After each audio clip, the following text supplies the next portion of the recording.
आपण घरच्या घरी समोसे बनवतो, पण समोशांमधली चटणी ही एकदम बेकरीसारखी कशी झाली पाहिजे यासाठी हा व्हिडिओ टाकलेला आहे। तर आज आपण बनवणार आहोत समोशांमधली चटणी। चला तर मग चटणी बनवायला सुरुवात करूया। त्याआधी चॅनलवरती नवीन असाल तर चॅनलला सबस्क्राईब करायला विसरू नका, लाईक करायला विसरू नका। व्हिडिओ आवडला तर कमेंट्स करा। चला तर मग इथे मी घेतलेले आहे बटाटे सर्वात आधी मी कुकरमध्ये शिजवून घेणार आहे। कुकरमध्ये झटपट शिजवले जातात, त्यामुळे मी कुकरमध्येच टाकून घेतलेले आहे। त्यानंतर मी ते साहित्य घेतलेले आहे: बडीशोप, धने, हिरवी मिरची, अद्रक, कढीपत्ता आणि लसूण टाकायचा आहे, त्यामध्ये वाटून घ्यायचं आहे। त्यानंतर मी ते घेतलेले आहे कांदा आणि कोथिंबीर। येथे मी सर्व मिश्रण वाटून घेतलेलं आहे। चला तर मग आता आपण फोडणी देऊन घेऊया। फोडणीसाठी मी सर्वात आधी कांदा मस्त लाल होईपर्यंत परतवून घेणार आहे। कांदा परतवताना त्यामध्ये थोडी तेल टाकून घ्यायचे, म्हणजे छान असा परतवले जातो। तर इथे मी थोडी तेल टाकून घेतलेलं आहे। परतवणं होईपर्यंत इथे आपले बटाटे पण उकडून झालेले आहे। आपण त्याची साल काढून घेऊया। बटाट्याची साल बटाटे गरम असतानाच काढून घ्यायची ना, त्यानंतर बटाट्याची साल बटाट्याला चिटकून जाते आणि लवकर निघत नाही, त्यामुळे गरम असतानाच बटाट्याची साल काढून घ्यायची। तर इथे आपले सर्व बटाट्याची साल काढून झालेली आहे। त्यानंतर मी बटाटे बारीक असे मॅश करून घेणार आहे। चटणीसाठी समोशाच्या चटणीसाठी एकदम मॅश करून घ्यायचे, त्यामुळे समोशामध्ये चटणी व्यवस्थित अशी भरता येते। त्यानंतर आपला कांदा परतवून झालेला आहे, तो मी बाजूला काढून ठेवलेला आहे। नंतर आपण आता चटणीला फोडणी देऊन घेऊया। त्यासाठी मी इथे घेतलेले आहे तेल। त्यानंतर मी टाकून घेणार आहे मोहरी छान अशी फुटू द्यायची। त्यानंतर जिरं टाकून घ्यायचं। जिरंही मस्त लाल होईपर्यंत परतवून द्यायचं आणि आपण वाटलेला जो मसाला आहे तो आता इथे आपण परतवून घ्यायचा।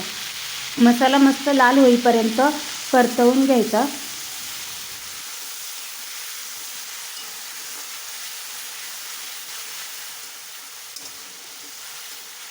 मसाल्यामध्ये थोडे कढीपत्त्याचे पाने टाकून घ्यायचे, त्यामुळे चटणीला खूप छान असा स्वाद लागतो।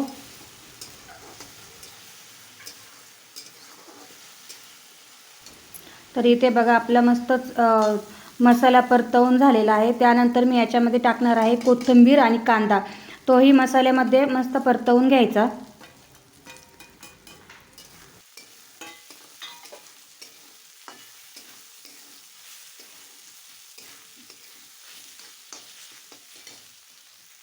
याच्यामध्येच आपण थोडी हळद टाकून घेणार आहोत। त्यानंतर थोडा हिंग टाकून घ्यायचा आणि चवीनुसार मीठ टाकून घ्यायचे। मिरचीमध्ये मीठ टाकल्यानंतर आपल्या चटणीमध्ये व्यवस्थित असं मिक्स होतं, त्यामुळे मी मिरचीमध्येच मीठ टाकून घेणार आहे। इथे आपले बटाटेही झालेले आहे एकदम बारीक असे। आता हे बटाटे आपण मसाल्यामध्ये मिक्स करून त्याची चटणी बनवून घेणार आहोत। बटाटे मी थोडे थोडे करून मिक्स करून घेणार आहे, म्हणजे आपलं चटणीचा जो मसाला आहे तो व्यवस्थित चटणीमध्ये मिक्स होईल, त्यासाठी।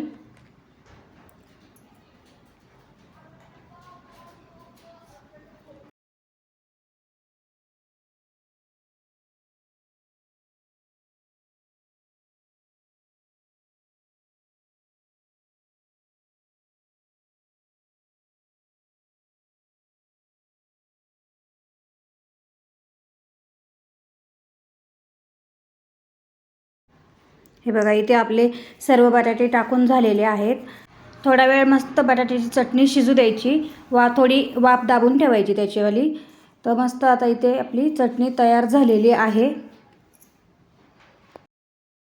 इथे आपली समोशाची चटणी तयार झालेली आहे। त्यानंतर मी समोसा कसा बनवायचा हा मागच्या व्हिडिओमध्ये दिलेला आहे, तर तुम्ही तो व्हिडिओ नक्की वॉच करा। चटणी आपली बनवून झालेली आहे। त्यानंतर आपण समोसाचा व्हिडिओ टाकलेला आहे, तर तुम्ही इथे पण थोडा बघू शकता समोसा मी कसा बनवलेला आहे। अगदी सोप्या पद्धतीमध्ये मी समोसा बनवलेला आहे आणि एकदम बेकरीसारखा समोसा तयार झालेला आहे। तर तुम्ही मागच्या समोसाचा व्हिडिओ नक्की वॉच करा आणि हा व्हिडिओ तुम्हाला आवडला असल्यास तुम्ही तर चॅनलला सबस्क्राईब करायला विसरू नका. नवीन असाल तर चॅनलला सबस्क्राईब करून ठेवा. असेच नवीन नवीन व्हिडिओ आपल्याला नेहमी बघायला भेटणार आहेत. त्यासाठी सबस्क्राईब करायला विसरू नका. छान कमेंट्स करा, व्हिडिओला लाईक करा.